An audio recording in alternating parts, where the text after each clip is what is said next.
Alright guys, and welcome to another video. Today we're doing a little bit of an interesting investigation as to how and why Demonology Warlocks and Fury Warriors actually topped the logs in the whole of Phase 1. Obviously this totally defied expectations. I'm not saying that the classes we thought were going to be great in Phase 1 weren't, because obviously, Destro Warlocks and Base Mastery Hunters overall were, destroying the logs, but Demonology Warlocks and Fury Warriors did actually turn out on top on certain fights, and even classes like Rogues did way more than we actually expected. So first of all, let's look at Magferidon. We have, a Fury Warrior and a lot of Demonology Warlocks right at the top, and then obviously some Beast Mastery Hunters. So why are Demonology Warlocks topping on this fight? Well, let's look at the logs, and I'll tell you why.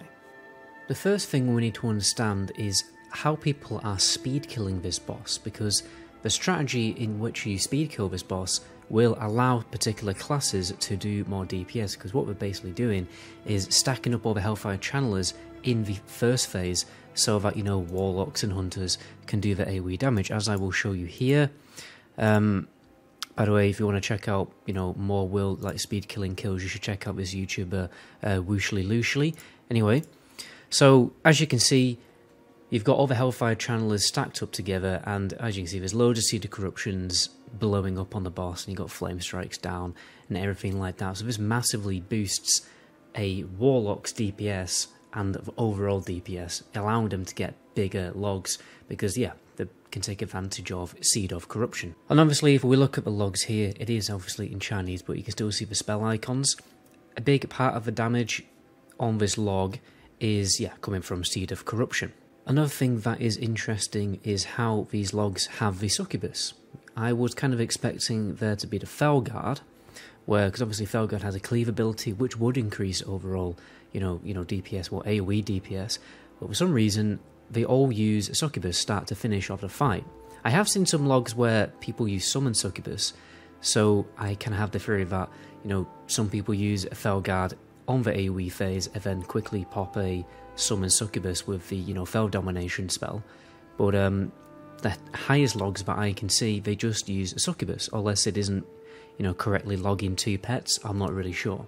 But yeah, interestingly, the succubus does the most single target damage. It adds, by the looks of it, 250 damage. And you may be thinking, why isn't the Lash of Pain ability being used? That's actually because Lash of Pain would be a DPS loss, because it would consume an improved Shadow Bolt stack. So they actually have Lash of Pain turned off, and it is still weirdly a better DPS advantage over the Felguard.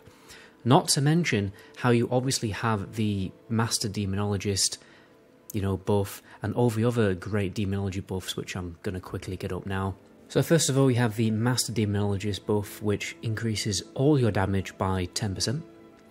Then you also have Demonic Knowledge, which increases your spell damage by an equal to 12% of your total active demon's stamina plus intellect.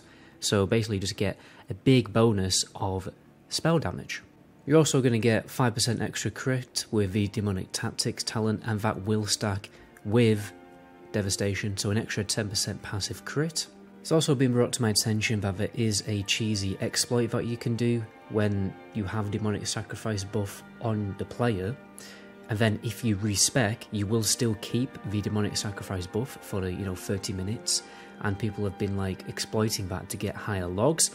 I haven't seen this confirmed by the actual logs, whether it's not displaying or not, but people were telling me about this on my stream yesterday, and apparently people have been using the Sacrifice Felguard because it gives you extra, 10% shadow damage, but it also restores 2% of your total mana every 4 seconds, which means overall you will cast less life taps throughout a fight, which obviously means more DPS. Although, looking at the logs, I can't confirm that, whether it's not displaying other logs or, whether people are not using this trick anymore. I'm just relaying what people have told me on my Twitch chat. Now, another thing I want to mention is these guys are actually using the Super Sapper Charge and a Goblin Landmine just to squeeze in a little bit of extra damage on that AoE phase. And as you can obviously see, they are using Shadow Burn and sometimes Corruption, and I think they're probably doing that while they are moving. They're probably not actually casting this spell in their rotation, they're just using it while they are moving, because as you can see there isn't like loads and loads of casts for it.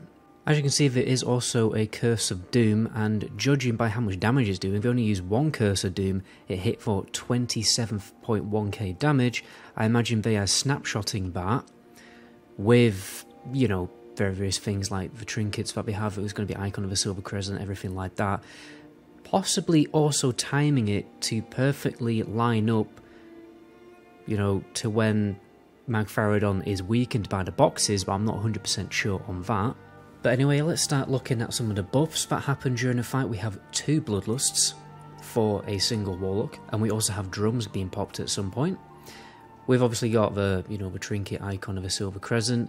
He is playing in Orc, so he's obviously going to benefit from Blood Fury as well. We have Destro Pots, just one Destro Pot by the looks of it, and then also Shadow Grasp. I think that is obviously some kind of random, you know, boss mechanic. As you can also see, they are taking advantage of both of the dual crafting party-wide buffs, the Chain of a Twilight Opal, and also Eye of the Night, which is obviously a spell power buff and a spell crit buff. And obviously all of your usual consumes, you know, food, flask, and also we can see here that the tier 2 bonus is popping as well. And they're obviously in the group with a Moonkin as well for the, you know, spell crit buff. Now, obviously, you know, this is all the gear. You can have a look at this because I will link it in the description. It's pretty much, you know, your best in slot gear that you can hope to get. Actually, not. I think there's a better option than Girdle of Ruination, but it's only like 2 extra spell power. And then obviously we have Quagmiran's Eye as well, which I do find interesting. Obviously, this little cheeky haste buff is much better than I actually originally thought, and it does actually make sense because, you know, it does proc quite often, and yeah, it's going to just allow you to cast more Shadow Bolts. Now I want to look at the warrior logs on High King Mulgar. So as you can see, this guy called Ahlaundoh, I think I'm pronouncing that right, Ahlaundoh, for some reason he's just ludicrously far ahead than anyone else in the world. You know, his DPS is 8.2k here, and the next person is 6.6k. Now we can actually look at video footage of this fight. In fact, I already have it up here. Obviously, you know, when you're doing a speed kill of High King Mulgar, you basically do the exact same thing that you do at Magferidon. You clump all of the bosses together for, you know, to obviously get better logs. And let's have a little look at this. It's very short because obviously it's always a very short fight. And as you can see, they are just clumping everything together as fast as they can, probably interrupting the bosses so that they run, you know, to High King Mulgar faster, and then just doing ludicrous AoE damage. So obviously that is pretty mind-blowing, like how much damage you can actually do in this fight. I have actually been trying to get this guy on Discord, but I keep missing his streams to ask him what his Discord is. Hopefully someone in the comment section can like hook me up there, because I would really like to pick this guy's brain and ask him, you know, how on earth he's doing such ridiculous damage. But as you can see, it's pretty, you know, easy to understand. A warrior has a number of different like cleave abilities. For instance, we have Sweeping Strikes cooldown, which will cause their, you know, normal melee attacks to start cleaving, and then they actually have the ability cleave, and obviously Whirlwind on top of that. And then he's obviously using a super sapper charge as well, just to bump his DPS a little bit further in a short time window that is gonna, you know, massively increase the DPS. Let's take a little look at the buffs as well. So here we have Battle Squawk. I looked this up. This is actually the Battle Chicken. So he is using the Battle Chicken on this fight. We have Recklessness, and this haste buff here is Dragon Maw, which did actually proc 4 times. Here we have an actual Agility Scroll. We have obviously your Flask. He's in a group of a Feral Druid by the looks of it, because he's got Leader of the Pack. Looks like a Strength Scroll as well. I always thought Battle Shout got rid of that, but obviously not. You know, is well fed. Insight of the Courage, so I'm pretty sure, yeah, this is a Trinket. If we look over here, this is the Battle of Swarmguard Trinket, which basically provides an armor, you know, penetration effect. So it's interesting how, you know, an actual classic WoW Trinket is still best in slot in Phase 1. Looks like he is also an Orc, you know, benefiting from Blood Fury, that makes sense. Then we've got Haste Potion, Haste from Dragon Maw. We've also got Lightning Speed.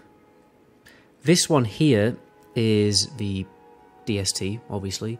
events, weapon tracks, and obviously Wind Fury as well, so he is in a group with an enhancement, well not an enhancement, doesn't necessarily an enhancement shaman, but probably is going to be an enhancement shaman, especially if we can try and find the other enhancement shaman buff, but I can't. And obviously we have Bloodlust, looks like 2 Bloodlusts. That's probably incorrect because the fight's only 20 seconds. And sorry, I should clarify that lightning speed is obviously Mongoose weapon enchant. So yeah, obviously this is a ludicrous amount of min-maxing. I think a lot of it obviously has to do with RNG as well. You know, the fight only lasts for 20 seconds. You know, if every single possible thing procs within that 20-second window, that's when you're going to get the biggest imaginable log. But anyway guys, I think we've, you know, worked out basically how all of these high logs are available. I think the most interesting part of this is the Demonology Warlock. I think I am actually leveling a Warlock, and it's really encouraged me to actually, you know, try out Warlock. There's so many different specs that you can play which actually do more DPS than people would expect. So I'm going to definitely have fun with that when I finally get my Warlock to level 70. But anyway, my name is MetaGoblin. Until the next video, ciao.